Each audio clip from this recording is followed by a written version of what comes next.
chers collègues, je crois qu'il y a de quoi se féliciter de la qualité de ce conseil municipal, parce que je vois que nos collègues conseillers connaissent le sens de leur mission. Je voudrais, suite à l'interpellation de notre collègue Ibrahim Fall de la commune de Yoff, je comprends bien l'esprit de son interpellation. Je taquine souvent mon patron, là, mon maire, Alioune Tall. Je lui dis, mais on peut supporter l'extension de l'éclairage public, mais au moins changez vos ampoules. Faites l'entretien. Et je pense aussi que je pourrais continuer encore sur d'autres points, parce que quand aujourd'hui, je donne toujours l'exemple de ma commune, le maire me dit, je ne peux plus donner de bourse. Je lui dis pourquoi, il me dit parce que le percepteur a décidé de ne pas payer les bourses. Je lui dis, ben, ce percepteur, il faut trouver les moyens de lui parler ou d'aller parler à sa hiérarchie. Parce que moi, j'ai été maire de Mermoz-Sacré-Cœur avant toi. Et moi, j'ai payé des bourses. Et je crois qu'il n'y a aucune école dans Dakar qui pourra me démentir, peut-être à part BEM. C'est la seule école qui s'est trouvée dans le périmètre communal de Mermoz-Sacré-Cœur où je refusais d'octroyer des bourses parce que cette structure n'était pas à jour avec ses redevances envers la commune. Donc je ne vois pas pourquoi l'ancien payeur a accepté de payer des centaines de millions de bourses sous Barthélémy Diaz et refuse de payer des bourses aujourd'hui sous Alioune Tall. Il y a un problème. Parce que nous sommes aujourd'hui avec l'acte 3 des communes de plein exercice. On n'a pas besoin d'aller faire,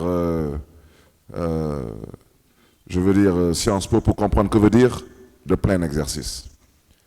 Et je me réjouis d'abord de la présence de monsieur le percepteur ici à nos côtés, monsieur Diop, mais je me réjouis surtout de sa collaboration. C'est un fonctionnaire exceptionnel et un fonctionnaire sérieux et travailleur. Et je pense que tous les maires ici doivent aller rencontrer leurs percepteurs et leur demander pourquoi est-ce qu'ils refusent de payer des bourses. Parce qu'on est en République.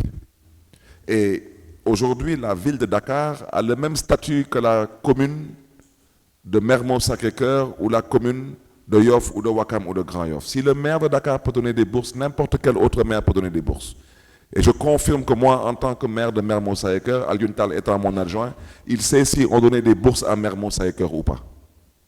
C'est l'acte 3 qui a permis aux maires des communes de pouvoir embaucher, comme la ville embauche. Mais avant l'acte 3, les communes ne pouvaient pas embaucher. Les communes n'avaient que des contractuels.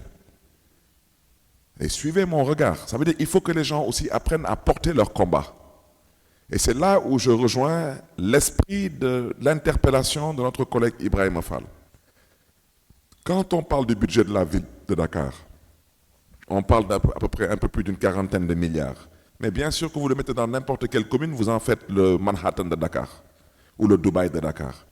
Mais à l'échelle de la ville de Dakar, et au vu des compétences transférées à la ville de Dakar, c'est plus qu'insignifiant. Donc, moi, je souhaiterais aussi que les maires des communes présents, mais je dois aussi dire que beaucoup de maires font beaucoup d'efforts. Aujourd'hui, je prends un exemple. Vous partez dans la commune de Fass-Koloban-Gueltapé, parce que moi, je viens toujours au bureau en empruntant la rue 6. J'étais convaincu que c'est la ville de Dakar qui faisait le pavage.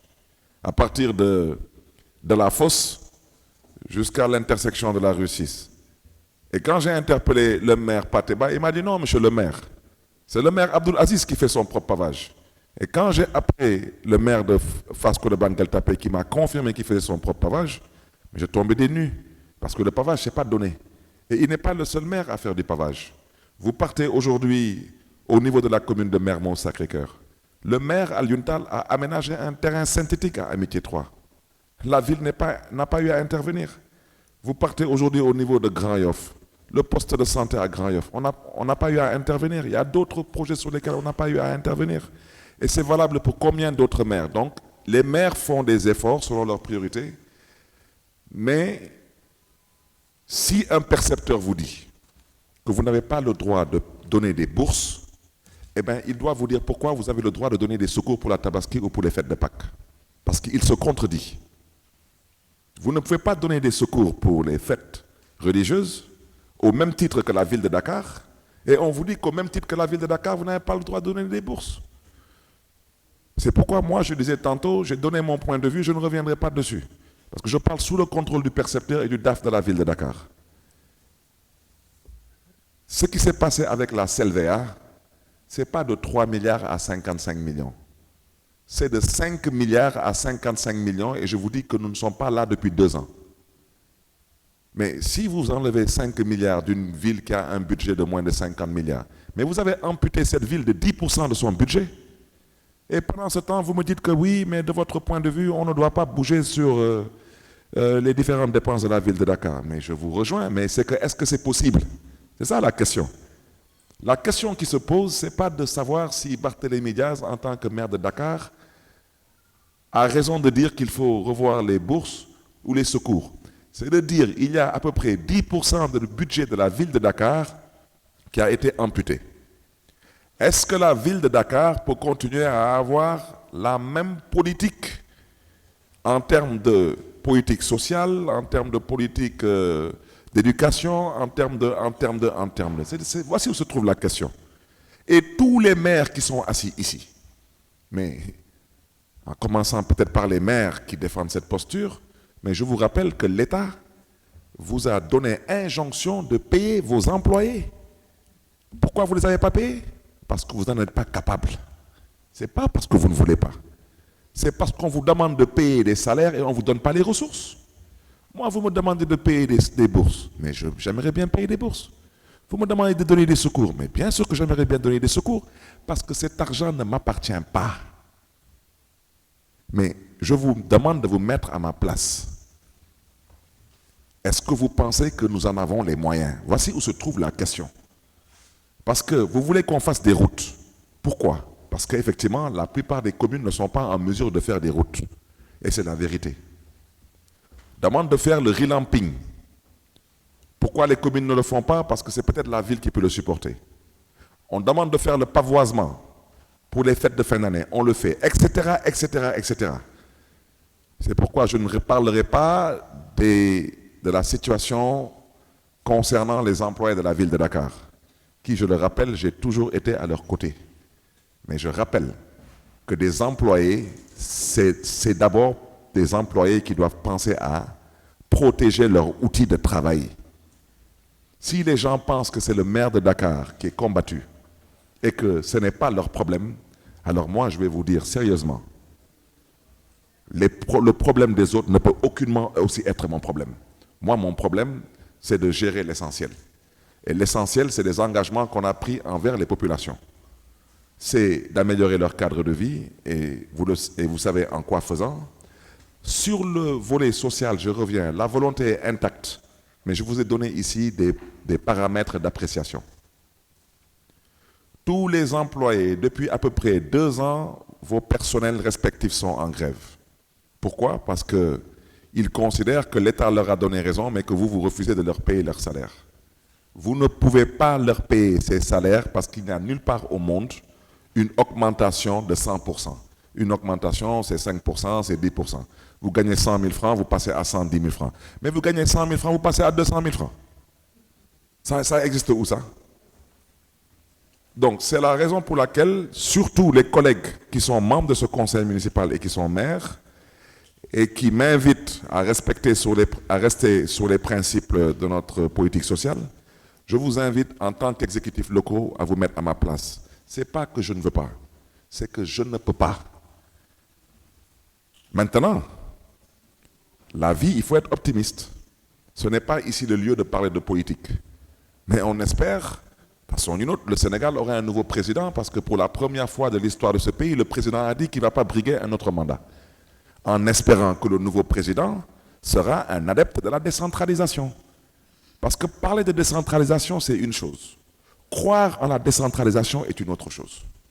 Parce que vous ne pouvez pas croire à la décentralisation et au même moment, vous êtes en train de combattre la décentralisation.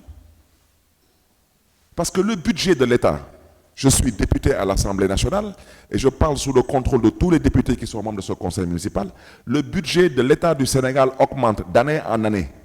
Il n'est jamais revu à la baisse. Donc pourquoi les dotations aux collectivités territoriales doivent être, elles, revues à la baisse? Maintenant, moi, je ne demande pas au conseil municipal de porter le combat parce que le conseil municipal est un organe délibérant. Mais aujourd'hui, les premiers qui devaient porter ce combat, c'est d'abord les syndicats de travailleurs de la ville de Dakar. Donc quand ceux qui viennent ici parlent de travailleurs de la ville de Dakar, allez leur dire que j'ai dit qu'ils ont l'obligation de défendre leur outil de travail. C'est eux qui sont outillés et habilités à le faire. Le maire de Dakar que je suis, je le répète, on peut asphyxier la ville de Dakar, mais ça ne peut pas m'atteindre. Mais parce que je ne suis pas la ville de Dakar, nous sommes la ville de Dakar.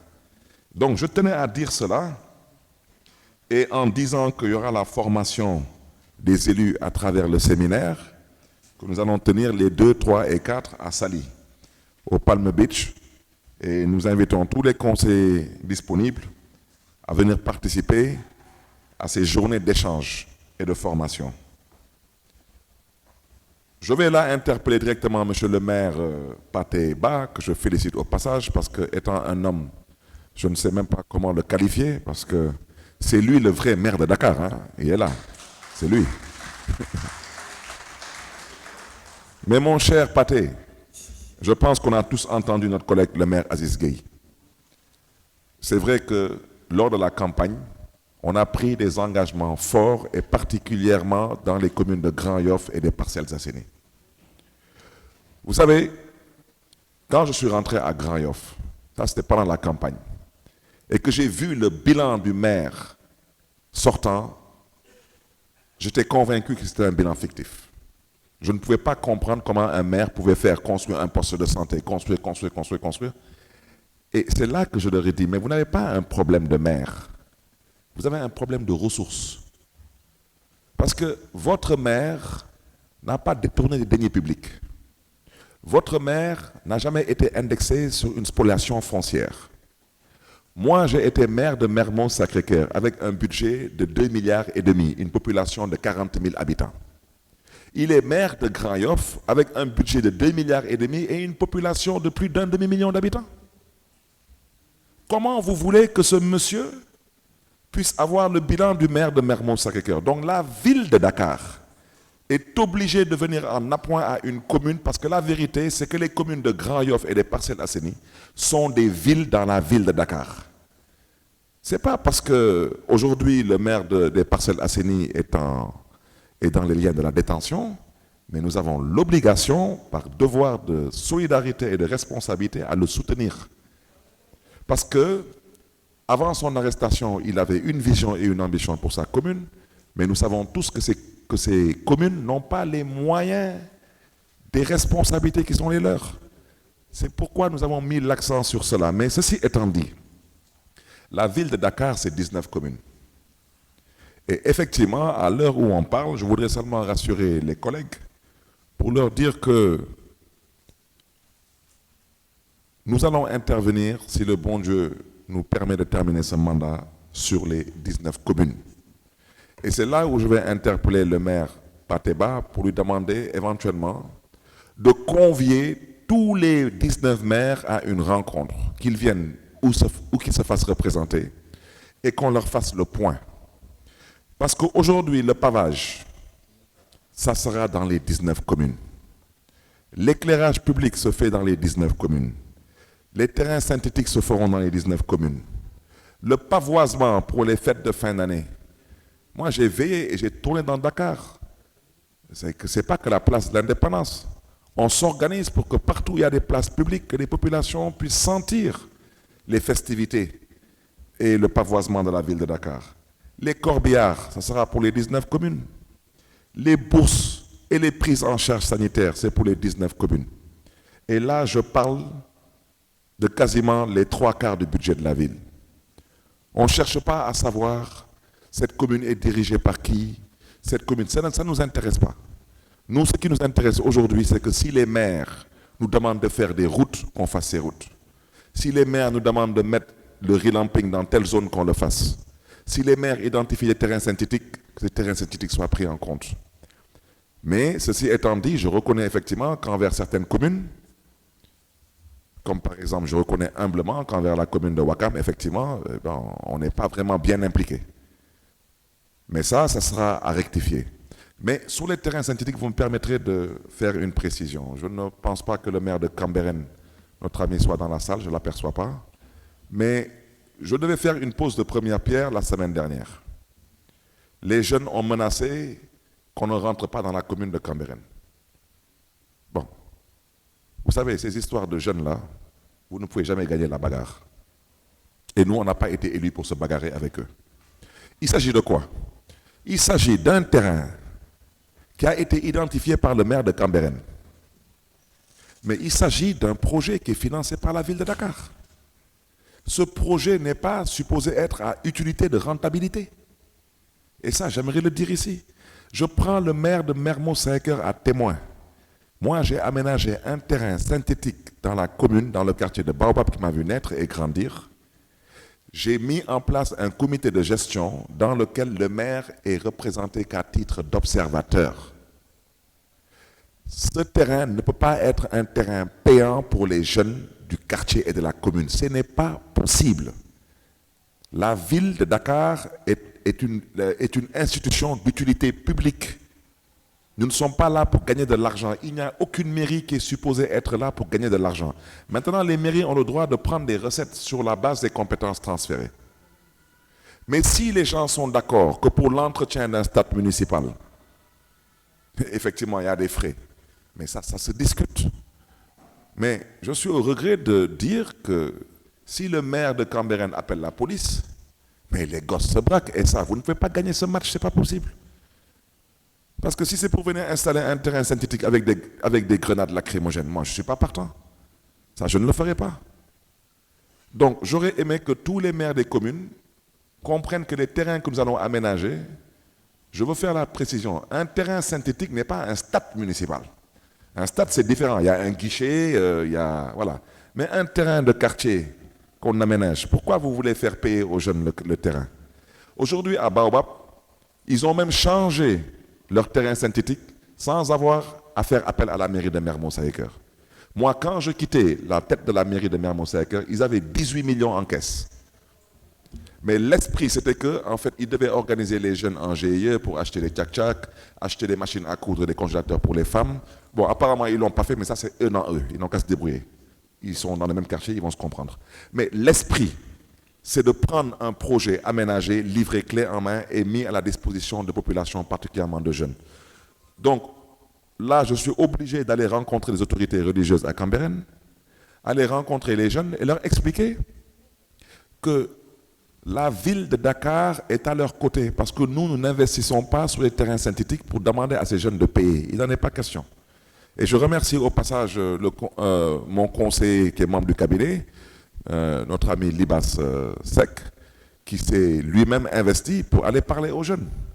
Et j'invite les autres maires à comprendre qu'ils peuvent trouver des recettes ailleurs, mais pas dans les types de projets de cette nature. Parce que pendant qu'on y est, si demain on vous aménage une bande de terre, on vous met un parcours sportif, vous n'allez tout de même pas me dire que vous allez rendre le parcours sportif payant. Parce que ça, ce n'est pas possible. Donc si le parcours sportif n'est pas payant, le terrain synthétique ne peut pas être payant. Ceci étant dit, un stade municipal, comme il y en a à Dieuppeul-Derklé, comme il y en a à Grand-Yoff, ça c'est un autre statut. Donc ça, je voulais vraiment le dire. Et pour l'équité des investissements, monsieur le maire, on vous a bien entendu et nous allons tout faire pour rectifier. Notre collègue Jacqueline Faye-Badiane a parlé du Code général des collectivités locales et non du Code des collectivités locales. Donc j'invite le secrétaire général à prendre les dispositions nécessaires pour que ces rectificatifs soient apportés. Notre cher collègue Cheikh Gueye est revenu sur la CELVEA. Je parle sous le contrôle du percepteur ici. Moi, je ne commenterai pas la CELVEA. Parce que personne ne peut défendre cela. Personne. Vous ne pouvez pas quitter. Moi, je vais vous dire, le 17 février 2024, vous allez tous recevoir des convocations pour venir assister à la présentation de notre bilan à mi-parcours. Ça va faire 2 ans que nous sommes là. Ça veut dire qu'en moins de 2 ans, ils sont passés de 5 milliards à 55 millions. Si ça ne dérange personne, moi ça ne me dérange pas non plus, mais je vous dis, c'est 10%, c'est plus de 10% du budget qui est amputé. C'est pourquoi je vous interpelle encore, chers collègues. Parce que vous savez, malheureusement, heureusement, ça dépend, mais moi, je ne suis pas le conseil municipal, je ne suis pas la commission action sociale. Ce n'est pas moi qui ai le pouvoir, parce que je n'en ai pas ce pouvoir de vous dire que non, vous ne donnerez pas de bourse, ou bien que non, vous ne donnerez pas de secours. Mais je vous invite à m'écouter et surtout à m'accompagner. Parce que je vous dis, j'ai indiqué au directeur de l'éducation et de l'insertion, je lui ai dit, je n'ai pas dit qu'on va couper les bourses. J'ai dit, si quelqu'un avait une bourse entière, tout de même, mais vous pouvez lui donner une bourse partielle. Et bien sûr, il y a des exceptions. Celui qui a le bac avec une mention, mais il est méritant. Celui qui est orphelin de père et de mère, mais il doit être soutenu.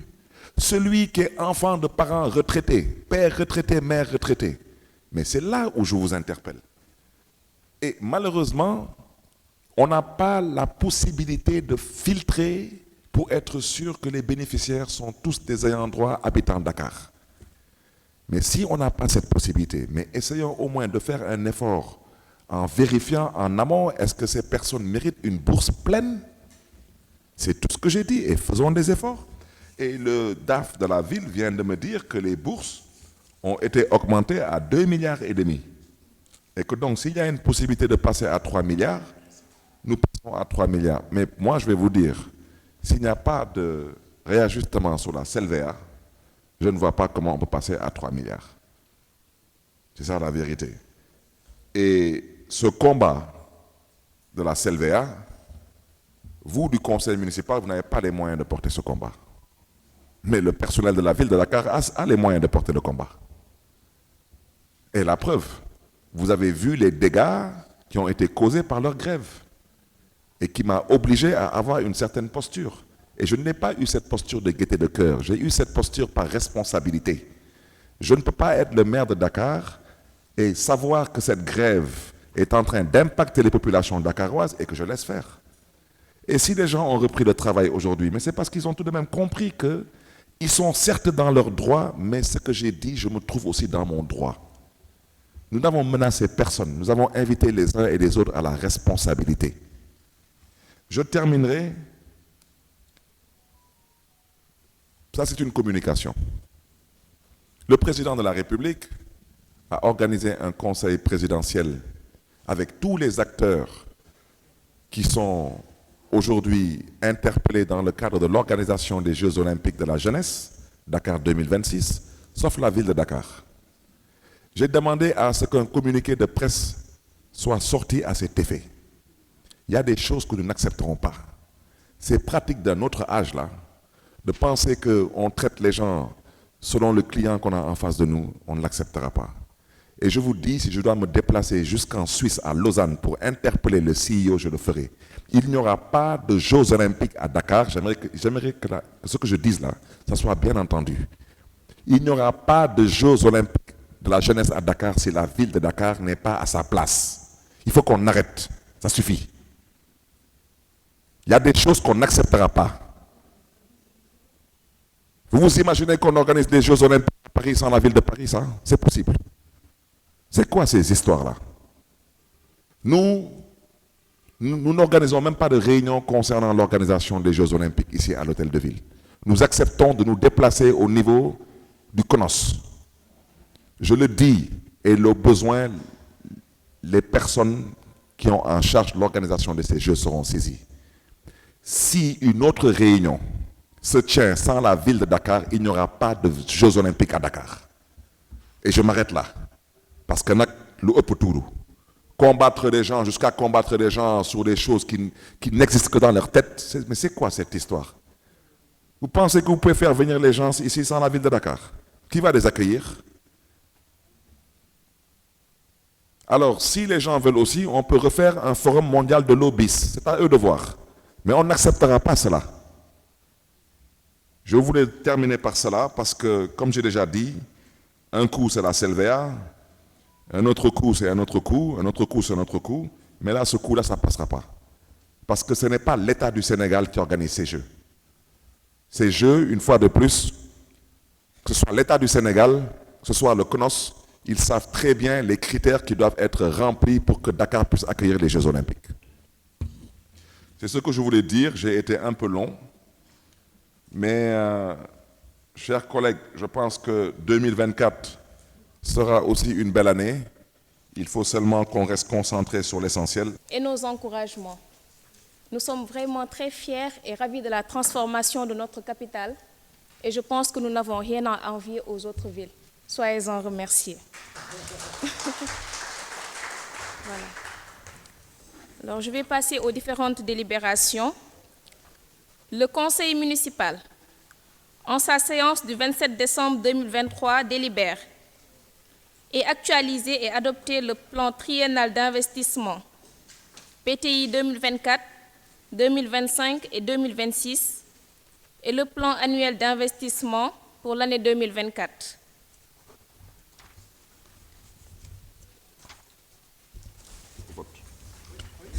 Oui, quels sont ceux qui votent pour? Quels sont ceux qui votent contre? Quels sont ceux qui s'abstiennent? Est adopté à l'unanimité.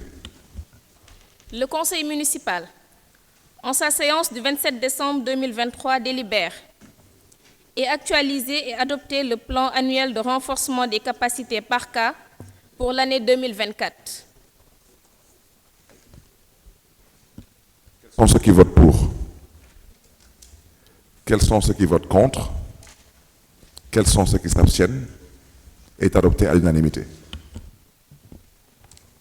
Le Conseil municipal, en sa séance du 27 décembre 2023, délibère et adopté au titre de la gestion financière 2024 le budget de la ville de Dakar pour un montant de 69 994 282 165 francs CFA. Réparti en recettes de fonctionnement 45 7 729 843 francs CFA, en recettes d'investissement 24 986 552 322, en dépenses de fonctionnement 45 7 729 843 et en dépenses d'investissement 24 986 552 322 francs. Quels sont ceux qui votent pour? Quels sont ceux qui votent contre? Quels sont ceux qui s'abstiennent? Est adopté à l'unanimité. Donc la résolution. Considérant le décret numéro 2019-1200 du 24 juillet 2019, fixant les modalités de répartition du produit de la contribution sur la valeur ajoutée de la contribution économique locale, considérant la loi numéro 2019-09, modifiant et complétant la loi numéro 2013-10 du 28 décembre 2013, portant Code général des collectivités territoriales et déterminant les recettes des villes et des communes, et la loi numéro 2018-10 du 30 mars 2018, abrogeant les dispositions de la loi 2012-31 du 31 décembre 2012, portant Code général des impôts relatifs à la patente, qui est remplacée par la CEL, contribution économique locale. Considérant la baisse surprenante de la part de la ville de Dakar dans la CELVA, qui passe de 5 480 838 495 francs CFA en 2021 à 55 037 739 francs en 2023, soit une chute injustifiée de plus de 5 milliards en valeur absolue et 100% en valeur relative. Considérant que la part de la ville de Dakar ne représente à peine que 0,2% de la FLVA, total évalué à 23 931 58 614 francs en 2023, alors que la collecte de cette taxe est assurée à 95% par les agents de recouvrement mis à la disposition du percepteur municipal par la ville de Dakar et payés par le contribuable dakarois. Considérant que la répartition de la FELVEA effectuée par le ministère des collectivités territoriales enfreint gravement et de manière flagrante les principes de l'allocation minimale, de la stabilisation et de l'équité territoriale fondée sur les critères du poids démographique et de l'indice de pauvreté de chaque commune. Considérant la contribution significative de la FELVEA, contribution économique locale sur la valeur ajoutée,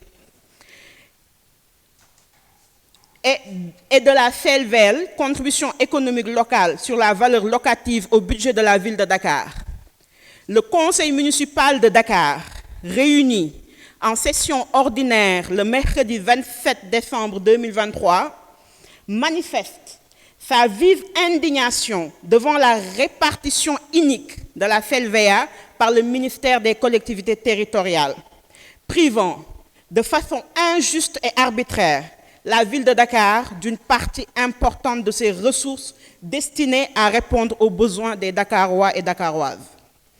Demande une répartition de la FELVEA sur des bases plus justes et plus objectives, conformément au Code général des collectivités territoriales et au Code général des impôts, pour porter la part de la ville de Dakar dans la FELVEA à un montant égal au moins à celui de 2021, soit 5 580 838 495 francs. Manifeste son soutien sans réserve au maire de la ville de Dakar dans sa gouvernance inclusive et soucieuse du bien-être des Dakarois. Appelle au respect des Dakarois qui ont librement et souverainement porté les choix sur le maire Barthélémy Diaz pour conduire aux destinées de la ville de Dakar. Et je vous demanderai de vous lever, de faire une acclamation pour cette résolution que le Conseil doit, en plus de la signature des conseils. Nous étions ici en direct de la salle de délibération de la ville de Dakar. C'était à l'occasion du conseil municipal qui votait le budget 2024. Un budget que vous allez retenir, un budget qui s'élève à peu près 70 milliards de francs CFA, avec une hausse en dépenses d'investissement de 53% et une baisse en dépenses de fonctionnement avec plus de 5 milliards de francs CFA. Et retenons également qu'il y a eu la communication du maire qui est revenu sur la contribution économique locale, valeur ajoutée, et les désagréments que ça pourrait apporter au niveau de la ville de Dakar, notamment en ce qui concerne le plan social, c'est-à-dire les prises en charge scolaires, médicales, les aides, les secours, Tabaski, PAC, entre autres. C'était donc ici au niveau de la salle de délibération. Et pour terminer, le conseil municipal a voté une résolution pour soutenir le maire de Dakar, surtout en ce qui concerne la répartition de la CLVA et pour dénoncer une injustice selon les conseillers municipaux de la ville de Dakar.